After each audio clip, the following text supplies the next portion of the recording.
Unlocking success in study groups. The role of the resource manager.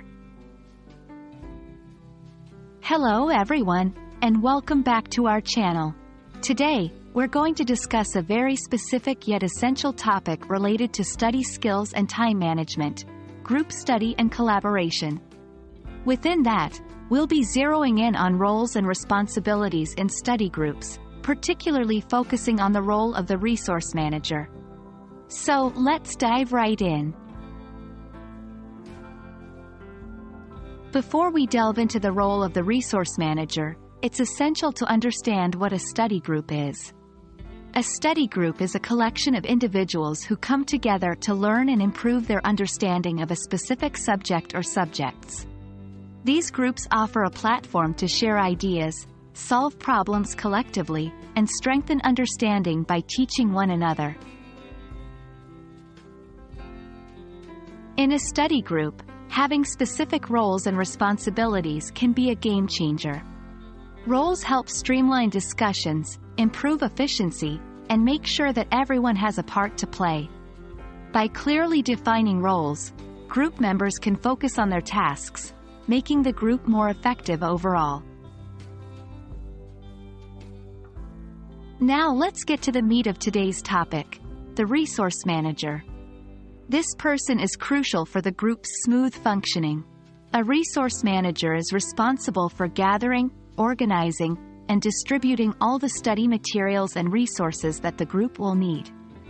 This could include textbooks, research papers, online articles, or any other resource that can be useful for the study session. So, what exactly does a resource manager do? Here's a quick breakdown. 1. Resource gathering.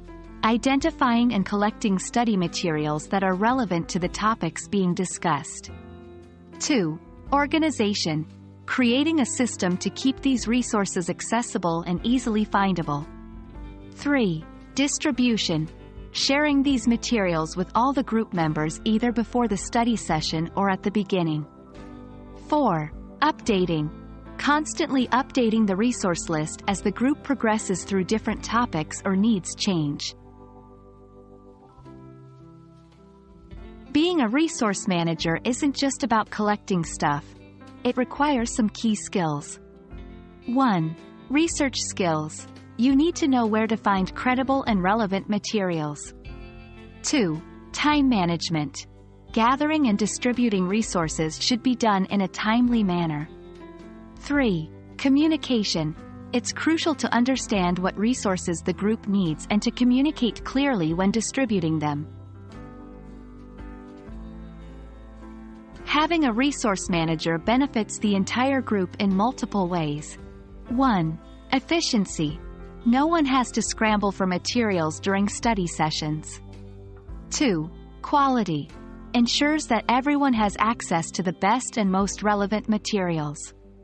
3. Focus. Allows other group members to focus on their roles, like content discussion or summarization, without being distracted. Alright, folks. That wraps up our discussion on the role of the resource manager in study groups. As you can see, having a dedicated person to manage resources can make your study sessions more productive, focused, and effective. So the next time you're in a study group, consider assigning someone to be the resource manager. You'll see the difference. Thanks for watching, and we hope you found this video insightful. Happy studying!